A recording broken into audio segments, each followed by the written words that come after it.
Modern physics के last video में हमने कवर करा था न्यूक्लियर फोर्स, और इस वीडियो में हम कवर करने वाले हैं न्यूक्लियर फिजन और न्यूक्लियर फ्यूजन, जो कि अगेन फिर से सीबीएसई बोर्ड के बच्चों के लिए और नीट के बच्चों के लिए, दोनों के लिए ही बहुत इंपॉर्टेंट होने वाला है। देखो इस वीडियो में मैं आपको बताऊंगा मेन शॉर्ट नोट्स जो कि आपको याद होना चाहिए, ताकि आपका एग्जाम के सारे न्यूमेरिकल्स और सारी चीजें सॉर्ट आउट हो सके, ताकि आपको एक्स्ट्रा बुक ना देखना पड़े। तो सबसे पहले हम बात करेंगे न्यूक्लियर फिजन की। न्यूक्लियर फिजन मतलब क्या होता है कि एक हैवी न्यूक्लियस, एक बड़ा सा न्यूक्लियस दो छोटे छोटे न्यूक्लियस में टूट जाएगा। तो अगर एक बड़ा सा न्यूक्लियस दो छोटे छोटे न्यूक्लियस में टूटेगा तो इस प्रोसेस को हम क्या कहते हैं? न्यूक्लियर फिजन कहते हैं। और कितना हैवी? एक जिसका एटॉमिक मास नंबर 170 से ज्यादा हो। अब सुनो, ये होता ही क्यों है? क्यों एक बड़ा सा न्यूक्लियस दो छोटे छोटे न्यूक्लियस में टूटता है? ऐसा क्यों होता है? तो उसका रीजन मैंने यहाँ पे लिख रखा है। देखो, ऐसा जैसे ही आप एक बड़ा सा न्यूक्लियस दो छोटे छोटे न्यूक्लियस में टूटेगा तो जो उसका EBN होता है, binding energy per nucleon, last video में बताया था मैंने, बाइंडिंग एनर्जी पर न्यूक्लियन, वो उसमें गेन आ जाता है। गेन मतलब इंक्रीज हो जाता है। और जैसे ही बाइंडिंग एनर्जी पर न्यूक्लियन बढ़ेगा तो जो उसका न्यूक्लियस है वो टाइटली पैक हो जाएगा, टाइटली पैक हो जाएगा, जिसकी वजह से वो स्टेबल हो जाएगा। तो मैंने यहाँ पे शॉर्ट फॉर्म में लिख रखा है, आप इसी को सेंटेंस बना के लिख सकते हो। तो ये हो गया पहला काम, जिसमें हमें पता होना चाहिए कि न्यूक्लियर फिजन होता क्या है और क्यों होता है। दूसरा, देखो ऐसे तो हमारे पास बहुत सारे रेडियो एक्टिव एलिमेंट्स हैं जिसका न्यूक्लियर फिजन होता है, लेकिन हमारे सिलेबस में सिर्फ एक है, जो कि है यूरेनियम, जिसको आपने बहुत बार नाम सुना भी होगा। और यूरेनियम भी दो टाइप के होते हैं, एक का मास होता है 235 और दूसरे का मास होता है 238। दो टाइप के यूरेनियम पाए जाते हैं। तो दोनों किस प्रोडक्ट में टूटते हैं वो आपको पता होना चाहिए। और चिंता मत करो, एनसीईआरटी में आप देखोगे तो वैसे बहुत रिदम में नहीं दे रखा उन्होंने, लेकिन मैं आपको सही वे में बताऊंगा और जिसका एक शॉर्ट वे भी बताऊंगा याद करने का, एक राइम भी बताऊंगा जिसको आप इजीली याद कर लोगे। तो सबसे पहले हम यूरेनियम 235 वाला लेंगे। देखो मैं यहाँ पे लिख देता हूँ आइसोटोप कौन सा वाले ले रहे हैं? Of uranium 92। एटॉमिक नंबर होता है 92 और एटॉमिक मास नंबर 235 वाला ले रहे हैं हम। बहुत आसान है, चिंता नहीं करने का। देखो मैं आपको बताता हूँ कैसे। यूरेनियम ले लो सबसे पहले 92 235 वाला, और जब भी यूरेनियम को दो हिस्सों में, दो छोटे छोटे न्यूक्लियस में तोड़ना हो तो आपको इसमें एक स्लो मूविंग न्यूट्रॉन फेंक के मारना पड़ता है। न्यूट्रॉन कैसे दिखाते हैं? N0 और ऊपर 1 लिखते हैं। जहां कहीं ऐसा लिखा हो तो आप समझ जाना ये न्यूट्रॉन की बात हो रही है। और इसको ऐसे करके फेंक के मारा। याद रखना ये स्लो मूविंग होना चाहिए, स्लोली मूव करके ये उसके अंदर, मतलब उसके ऊपर बम्बार्डमेंट होनी चाहिए, क्योंकि फास्ट मूविंग जो होती है वो आर पार हो जाता है और वो न्यूक्लियर फिजन नहीं कराता है, ऐसा एनसीईआरटी ने लिख रखा है। तो जैसे ही हम एक स्लो मूविंग न्यूट्रॉन यूरेनियम 235 में फेंक के मारेंगे, ये यूरेनियम दो पार्ट में, दो हिस्सों में टूट जाएगा। और ये कौन कौन से हैं? तो हमने बहुत बार एक्सपेरिमेंट कर रखा है यूरेनियम का, तो इसलिए हमें पता है कि मैक्सिमम 3 पेयर में टूट सकता है। किस किस में? मैं आपको बताता हूँ। देखो सबसे पहले जिनोन और स्ट्रोंचियम में, SR में, ठीक है। जब भी वो जिनोन और स्ट्रोंचियम में टूटेगा तो प्लस में 2 एक्स्ट्रा न्यूट्रॉन निकालेगा, ऐसे करके लिख देंगे। और ये दोनों एक्स्ट्रा न्यूट्रॉन क्या करेगा? अगले 2 यूरेनियम को फोड़ेगा, फिर अगले 2 को, ऐसे करके पूरा चेन रिएक्शन स्टार्ट हो जाता है। और मैं जिस वे में बता रहा हूँ उसी वे में, उसी साइड में याद रखना, ताकि आपको न्यूट्रॉन का भी नंबर इजीली याद हो जाए। तो पहला क्या था? जिनोन और स्ट्रोंचियम। दूसरा है बेरियम और क्रिप्टन, Kr। जब बेरियम और क्रिप्टन में टूटेगा तो वो 3 एक्स्ट्रा न्यूट्रॉन निकालेगा। और इतना ही नहीं, लास्ट भी है अपने पास एंटामनी। एंटामनी मतलब SB मतलब समझ रहे हैं? एंटामनी, और प्लस में होता है NB मतलब होता है नियोबियम। नियोबियम में जब टूटा और एंटामनी में, तो ये निकालेगा 4 एक्स्ट्रा न्यूट्रॉन। और आपको इसी में याद रखना है, इसी रिधम में याद रखना है, ताकि आपको 2 3 4 का न्यूट्रॉन का पता रहे। और साथ में निकलती हैं बहुत सारी एनर्जीज, और जो एनर्जीज हैं उसको कैलकुलेट करने का काम हमारा चौथा है, जो कि मेन इंपॉर्टेंट क्वेश्चन भी बनता है आपका। ये सब पूछे जाने के चांसेस बहुत कम है कि ये किस में टूटता है, ये पूछा भी नहीं जाएगा आपसे, और ना ही इनमें से कुछ याद रखने की जरूरत है। आपको क्वेश्चन जो आएगा वो एक रिएक्शन दे देंगे कि यूरेनियम जो है, मान लो बेरियम और क्रिप्टन में टूट रहा है, तो बताओ कितनी एनर्जी रिलीज होगी, ऐसे करके न्यूमेरिकल्स आएंगे। लेकिन मैं फिर भी आपको उसका एक राइम बताता हूँ ताकि आपको इजीली याद हो जाए। कैसे याद रखोगे? वैसे तो मुझे पता है कि चलो यूरेनियम को इन सब में टूट सकते हैं, लेकिन याद कैसे करेंगे? ये कैसे याद रहेगा? जिनोन के साथ स्ट्रोंचियम ही आता है, बेरियम के साथ क्रिप्टन ही आता है। तो उसके लिए एक बच्चों वाला राइम है। किसी और के पास अगर कोई अच्छा राइम मिले तो कमेंट करके बताना। जो राइम मुझे अभी पता है, जो जल्दी जल्दी में निकाला है मैंने, वो बता देता हूँ। कैसे करेंगे? ऐसे याद रखना, जी सर, JI वाला नहीं, ZXC वाला। जी सर बात कर रहे हैं, जी सर बात कर रहे हैं सब 90 तो जानते हो, लवर्स को हम बेसिक रफ लैंग्वेज में 90 कहते हैं। तो जी सर बात कर रहे हैं सब 90, ऐसे करके आप याद रख सकते हो, जिसमें 2 3 4 न्यूट्रॉन निकलते हैं ऐसे करके। तो जैसे आपको ये याद हो जाता है, उसके बाद हमारे पास तीसरा पॉइंट है। 2 पॉइंट हो गए। पहला क्या था कि क्या होता है, क्यों होता है, और दूसरा यूरेनियम 235 वाला। उसके बाद बस तीसरा काम और चौथा काम, 4 काम करने, जिसमें चौथा न्यूमेरिकल वाला पार्ट है हमारा। मैं इसको यहाँ से मिटा के थोड़ा सा यहाँ से स्टार्ट कर देता हूँ। देखो अब थर्ड पार्ट में क्या है कि हमें याद रखना है कि आइसोटोप 2 थे, 235 वाला। अब फिर आएगा 238 वाला 238 वाला, तो उसका भी आपको रिएक्शंस पता होना चाहिए कि वो कैसे फिजन करता है। तो मैं लिख देता हूँ आइसोटोप 92, एटॉमिक नंबर सेम रहता है, बस एटॉमिक मास नंबर 238 हो जाता है। अब इसको देखो, और मैं आपको असलियत बताऊँ, इंडिया में 238 वाला ज़्यादा पाया जाता है और 235 वाला ना के बराबर पाया जाता है। और लेकिन ये देखो, ये बड़ा शरीफ आदमी था, एक न्यूट्रॉन फेंक के मारो तुरंत टूट जाता था और एनर्जी रिलीज करता था। लेकिन ये 238 वाला बड़ा बदतमीज आदमी है ना। सुनो मैं आपकी कहानी सुनाता हूँ। अगर यूरेनियम ले लो फिर से 92 238 वाला लिया हमने इस बार, अगर आप यूरेनियम 92 238 में एक न्यूट्रॉन फेंक के मारते हो ऐसे करके, तो ये बदतमीज हमें क्या अंदाजा था कि जैसे हम न्यूट्रॉन फेंक के मारेंगे इसी की तरह सेम ये टूटेगा दो में और एनर्जी रिलीज होगी और उस एनर्जी का हम इलेक्ट्रिसिटी में इस्तेमाल करके अपना इलेक्ट्रिसिटी यूज कर लेंगे, है ना। लेकिन ऐसा कुछ नहीं होता, ये बड़ा बदतमीज है। ये क्या कहता है, मान लो मैं यूरेनियम 238 मैंने न्यूट्रॉन फेंक के मारा ऐसे करके, मैं उसको लेकर बैठ जाता हूँ, कहता ठीक है, फूटता ही नहीं है भाई साहब। देख रहे हो यूरेनियम ये वाला, जैसे ही ये न्यूट्रॉन फेंक के मारोगे ये लेके बैठ जाएगा इसको, 92 का 92, लेकिन 238 था, एक न्यूट्रॉन ले लिया इसने तो 239 बन जाएगा ये।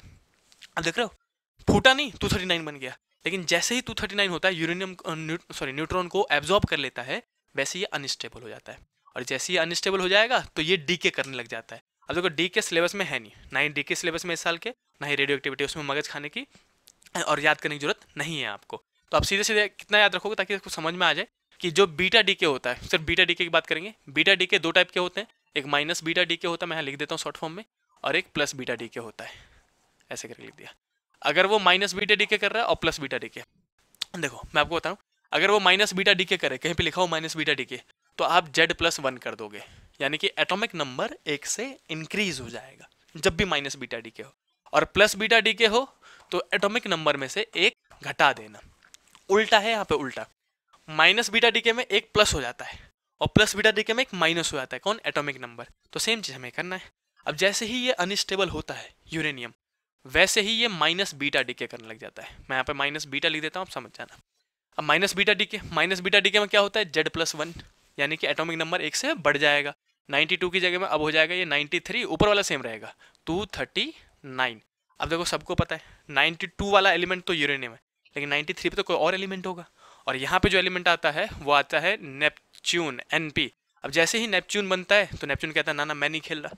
नेपच्यून भी अनस्टेबल होता है, कहता ना भाई मैं नहीं खेल रहा, मैं भी माइनस बीटा डीके कर दूंगा। नेपच्यून बनते ही तुरंत ही माइनस बीटा डीके कर देता है, समझ रहे हो। और माइनस बीटा डीके करेगा तो फिर से क्या होगा, फिर से एटॉमिक नंबर 1 से इंक्रीज हो गया, ये 94 बन जाएगा। देख रहे हो बदतमीज को, जहां हम सोच रहे थे यूरेनियम फूटेगा, वो बाई प्रोडक्ट बनाया जा रहा है धीरे धीरे। और बस यही बाई प्रोडक्ट आपको याद भी होने चाहिए। जहाँ पे नेपच्यून का 94 हुआ माइनस बीटा डीके पे, और ऊपर वाला सेम रहेगा 239। अब देखो फिर से 92 वाला यूरेनियम था, 93 वाला नेपच्यून था, 94 वाला तो कोई और होगा, और वो है प्लूटोनियम, PU लिखते हैं उसको हम, प्लूटोनियम। अब देखो प्लूटोनियम जैसे ही बनता है वो कहता है ठीक है मैं स्टेबल हूँ भाई, मैं संभाल लूंगा। प्लूटोनियम ऐसे करके बैठ जाता है, कहता है ठीक है मैं कुछ नहीं कह रहा। अब बताऊँ, हमने हमारा न्यूट्रॉन भी ले लिया और फाइनल प्रोडक्ट बन के चुपचाप बैठ भी गया, एनर्जी भी नहीं थी, फूटा भी नहीं। हम कहते हैं ऐसे कैसे, हमारे साथ तो घोटाला हो गया, हम ना मानेंगे। हम फिर से एक न्यूट्रॉन लेते हैं और एक न्यूट्रॉन फिर से इस फाइनल प्रोडक्ट में दे मारते हैं, प्लूटोनियम में, तब जाके ये दो प्रोडक्ट में टूटता है और एनर्जी रिलीज होती है। और किस प्रोडक्ट में टूटता है, इसके बाय प्रोडक्ट क्या है वो हमारे सिलेबस में नहीं है। हमें बस इतना पता होना चाहिए कि यूरेनियम 238 प्लूटोनियम कैसे बनता है और प्लूटोनियम फूटता है, बस इतना अंदाजा होना चाहिए। इसके जस्ट बाद है अपने पास चौथा और लास्ट और बट इंपॉर्टेंट, कि न्यूमेरिकल किस टाइप के आएंगे और कैसे कैसे न्यूमेरिकल आएंगे। यही इंपॉर्टेंट है, क्योंकि इन सब में ये सब रिएक्शन हो सकता है आपको पॉसिबली गिवन भी हो, लेकिन न्यूमेरिकल फिक्स है कि इस टॉपिक में से एक आना ही आना है। अब न्यूमेरिकल किस पे आएगा, तो मैं यहाँ पे लिख देता हूँ, न्यूमेरिकल आएगा आपके पास एनर्जी पे। आपको बोलेंगे एक रिएक्शन दे दिया, जैसे कि मैं आपको एग्जांपल दिखा रहा हूँ यहाँ बोर्ड पे, एक ऐसे ही रिएक्शन दे देंगे और बोलेंगे बताओ इस रिएक्शन में कितनी एनर्जी रिलीज होगी, और जस्ट उसके रिएक्शन के जस्ट नीचे ही मासेस लिखे होंगे। तो मैं इसी का एक कॉन्सेप्ट बताया तो आप इजीली सॉल्व कर लोगे। तो जब भी न्यूमेरिकल आए एनर्जी निकालने के लिए, तो एनर्जी मोस्ट प्रोबेबली आपको MEV में पूछा जाता है, जूल में नहीं पूछेंगे वो एनर्जी। MEV मतलब मेगा इलेक्ट्रॉन वोल्ट में पूछा जाएगा। तो जब भी ऐसा किया जाए तो आपको दो काम करना है बस। सबसे पहला काम तो आपको ये फॉर्मूला लिखना है, E=ΔMc²। ये दिखाने के दांत है, मैं फिर से बता रहा हूँ। इस फॉर्मूले को लिख देना, नंबर मिल जाएंगे आपको बोर्ड में। और अगर आप नीट में कर रहे हो तो डायरेक्टली जो फाइनल चीज़ बता रहा हूँ वो अप्लाई करने का। सबसे पहले ये फॉर्मूला लिखने का है, लेकिन अप्लाई नहीं करने का। अप्लाई कौन सा करना है, E=ΔM इनटू में एक नंबर है 931.5, 931.5। अब देखो अगर आपने ये वाला फॉर्मूला इस्तेमाल किया तो ये जूल में निकलेगा आंसर, किस में निकलेगा? जूल में। हमें जूल में तो चाहिए नहीं, हमें किस में चाहिए? मेगा इलेक्ट्रॉन वोल्ट में। तो हम मेगा इलेक्ट्रॉन वोल्ट में जब भी निकालना हो तो आप इस फॉर्मूले का इस्तेमाल करोगे, डायरेक्टली आपका answer mega electron volt MEV में निकल जाएगा। MEV में डेल्टा एम निकालो, मास डिफेक्ट, और उसको इस नंबर से मल्टीप्लाई कर दो। इवन मैं आपको एक और चीज़ बताता हूँ, अगर पॉइंट मल्टीप्लाई करने में आपको दिक्कत होती है तो 0.5 बेट आगे सिर्फ 931 से मल्टीप्लाई कर देना। राउंड ऑफ में भी आंसर निकलता है, बिल्कुल सही निकलता है, कोई गलती नहीं होती उसमें। अब बात रही कुछ बच्चों को डेल्टा एम निकालना नहीं आता होगा, तो वो मैं बता देता हूँ। डेल्टा एम मतलब होता है मास डिफेक्ट। लास्ट वीडियो में मैंने बताया था आपको। डेल्टा एम कैसे निकालोगे? मान लो कोई भी रिएक्शन दे रखा है कि ए जो है वो बी और सी में टूट रहा है ऐसे करके, तो आपको डेल्टा एम कैसे निकालोगे? मास सबका दे रखा होगा, तो डेल्टा एम निकालने का तरीका है mass of product minus mass of reactant, खत्म। इन दोनों को मास को जोड़ो और इसके मास में से इसका मास घटा दो। कई बार ऐसा हो रखा होता है कि यहाँ पे न्यूट्रॉन दे रखा होता है n प्लस में a, तो न्यूट्रॉन और a का मास जोड़ दो, इधर b और c का मास जोड़ दो और दोनों को माइनस कर दो, डेल्टा एम निकल जाएगा सीधे सीधे। तो डेल्टा एम निकालने के लिए मैं लिख देता हूँ mass of product minus mass of reactant. जितनी भी चीज़ें प्रोडक्ट में हो उसको प्लस कर दो, जितनी भी चीज़ें रिएक्टेंट में हो उसको प्लस कर दो और आपस में माइनस कर दो, डेल्टा एम निकल जाएगा। और जैसे डेल्टा एम निकले आपका, तुरंत डेल्टा एम को 931.5 से मल्टीप्लाई कर दो, आपका फाइनल आंसर MEV में आ जाएगा। और इकलौता यही क्वेश्चन पूछा जाएगा आपसे बार बार। और मैंने यहाँ पे कुछ न्यूमेरिकल दे भी दिए हैं जो कि NCERT के ही हैं और PYQ के हैं, आप इनको स्क्रीनशॉट ले लो और इनके आंसर भी दे रखे हैं मैंने नीचे कमेंट में, वहाँ से सॉल्व करके एक बार चेक कर लेना कि आंसर सही आया कि नहीं। अब मैं आपको इसको मिटा के मिलता हूँ न्यूक्लियर फ्यूजन में, जो कि आसान टॉपिक में से एक है। A few moments later. तो यह है अपने पास last topic of the chapter, जो कि है न्यूक्लियर फ्यूजन। देखो बहुत छोटा सिलेबस है न्यूक्लियर फ्यूजन का, बहुत छोटा सा। 4 छोटी छोटी चीज़ बताऊंगा। यहाँ पे मैंने ऑलरेडी 2 चीज़ लिख रखी है, ये रिपीटेड चीज़ें हैं जो कि मैं आपको जल्दी जल्दी समझा देता हूँ। बहुत आसान है, ज़्यादा कुछ भी नहीं पढ़ना, इससे ज़्यादा कुछ नहीं पढ़ना आपको न्यूक्लियर फ्यूजन में। देखो सबसे पहला क्या है कि न्यूक्लियर फ्यूजन होता क्या है और क्यों होता है। क्या होता है? जिसमें 2 छोटे छोटे न्यूक्लियस आपस में मिलके एक बड़ा सा न्यूक्लियस बन जाता है। क्यों होता है? ताकि फिर से सेम रीजन है, बाइंडिंग एनर्जी इंक्रीज हो सके, जिसकी वजह से न्यूक्लियस टाइटली पैक हो जाएगा और न्यूक्लियस ज़्यादा स्टेबल हो जाएगा, इसीलिए ऐसा चीज होता है। इसका डेफिनेशन मैंने यहाँ पे लिख रखा है, जल्दी से देख लोगे शॉर्ट फॉर्म में सीधे सीधे। दूसरा मैं आपको बता दूं कि जो न्यूक्लियर फ्यूजन है वो सिर्फ और सिर्फ सन में होता है। कहाँ पे होता है? सन पे। सन में या स्टार्स में, जो दूर दूर के स्टार्स हैं जो कि लाइट निकाल रहे हैं, समझ रहे हो?